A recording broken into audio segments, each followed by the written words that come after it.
Ooh, I hope you're excited for this one, guys. I've got the Callaway Rogue ST Max LS in my hands today, and I'm going to put it up on a launch monitor here at Silvermere Golf Club in the Full Swing studio. I've been long awaiting to try this one out. I've tried the Max out already, but this one, it may go in my bag. So the Callaway Rogue ST Max LS has all the same features as the other Rogue ST drivers that I've mentioned in our initial video. It's got the brand new tungsten weighting in the back, which really helps in the ball speed consistency. It also has the unibody construction, it has the jailbreak AI speed frame and the brand new AI face as well, with some different launch characteristics to other models. So you've heard it before. I wouldn't say this technology is that revolutionary. Callaway aren't really like that, as you can see this year. They've just said, like an F1 car, it's similar to that in that they're just making some slight improvements. They can't break all the guidelines that the USGA give them.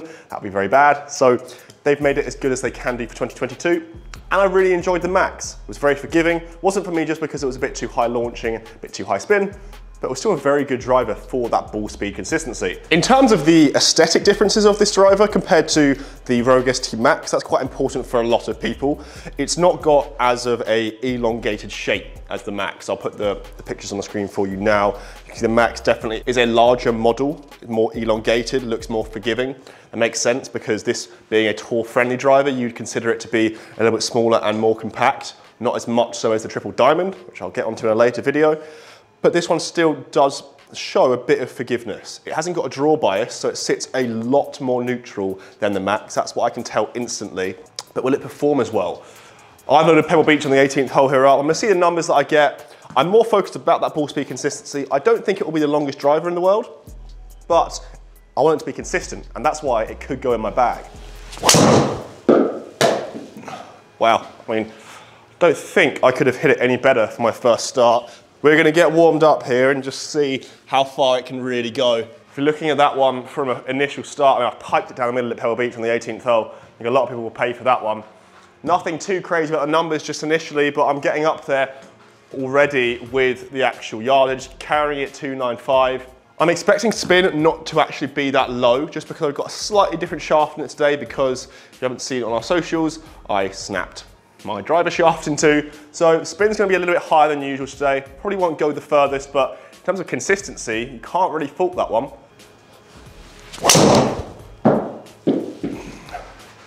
Really high ball flight on that one.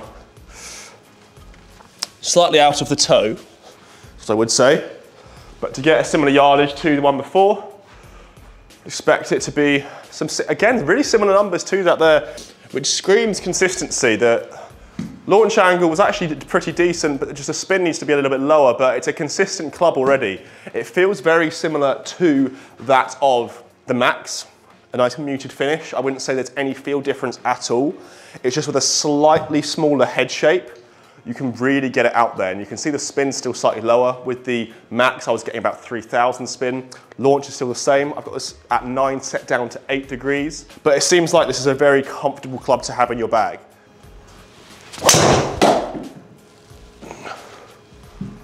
Slightly out of the bottom of the face, that one, but you're seeing there, you're seeing three drives that I have genuinely not struck out of the middle of the club face consistently, in the same ball speed, the same carry, and the same overall results.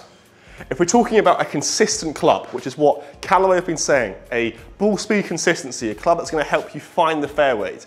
Yes, they've said our fastest, best drive ever. Every single brand says that, but the main thing that I've noticed with the Rogue ST family, actually with a lot of brands this year, is the consistency of the ball flights that you're getting for wherever you hit it off the club face. And that's the thing that I wish they'd focus on a lot more in their marketing. I know it doesn't sell as well, but forgiveness is now the most important thing.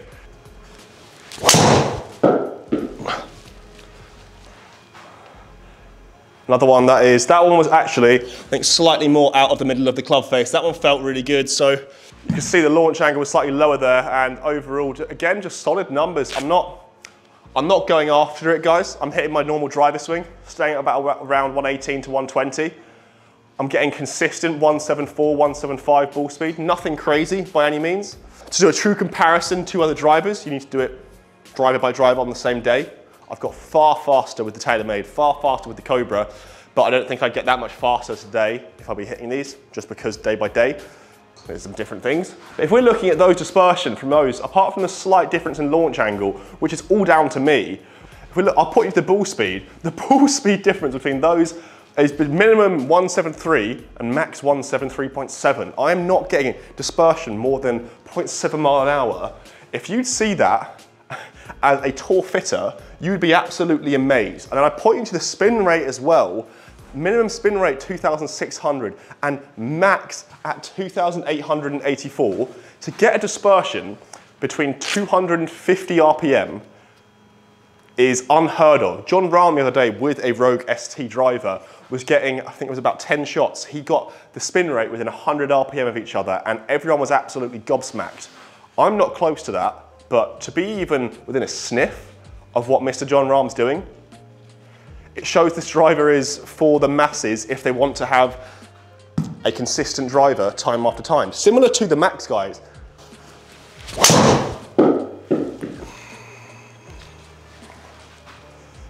So just time after time, I'm getting those 4 drives.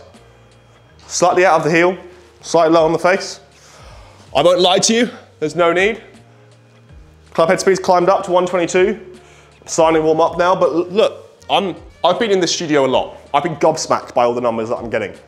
I got high ball speeds with the Cobra, very high ball speeds. I've got consistency with some irons, spot on. What I'm getting here is a consistent, really good number for all my drives, and I'm landing them very, very close to each other. I'm not a good golfer. I'll be honest with you guys. There's certain parts of my game that are absolutely dreadful. People that are watching this video who have played with me, I'm sure you know the exact parts. Driving is one of my specialties, but I do get quite different launch characteristics. What I'm getting here, fairway after fairway, on one of the holes that I would think with a miss left, which I'm terrified by, I would be a little bit apprehensive to hit a confident swing. What the Rogue ST Max LS does is it allows me to really just be loose, not be worried about any trouble on the fairway, and make a confident swing. If I can just do that, time after time, hitting fairway after fairway after fairway, look at all those balls next to each other. It's like I'm hitting a 7-iron. I'm not that good of a golfer to warrant doing that. And getting now numbers climbing up a little bit, going to 310 yards overall, the numbers speak for itself, don't they? I'm sure there's a lot of you guys who have previous models of Callaway drivers wondering, should I upgrade? Should I go to the new Rogue ST Max, Max LS? And it really is a great question because, as I've said in this video, the times of some brands saying, oh, it's the most fastest, it's gonna gain you 20 yards, they are over. We all need to know that we have now reached a stage where drivers and a lot of golf clubs are kind of at their limit for ball speed. That you're always going to get 1.5 smash, you can't really get above it unless one of the brands has done something illegal for the USGA guidelines. So what brands can do is make them more forgiving for wherever you hit it across the club face. I don't think pros will notice that much because they're hitting it out of the middle every single time. There will be some slight feel differences, but for us amateurs, for the people who don't hit it out of the middle every single time, what brands and what Callaway are doing now is saying, look, we want you to be hitting it wherever you want to, because we're not going to hit it out the middle, but when you hit it out the toe, out the heel, low or high on the face, we still want you to get as optimal results as possible. And in the Rogue ST range, that is what I have noticed in comparison to other models. The Epic from last year, it was a good set, but I didn't feel like it was that forgiving across the board at all.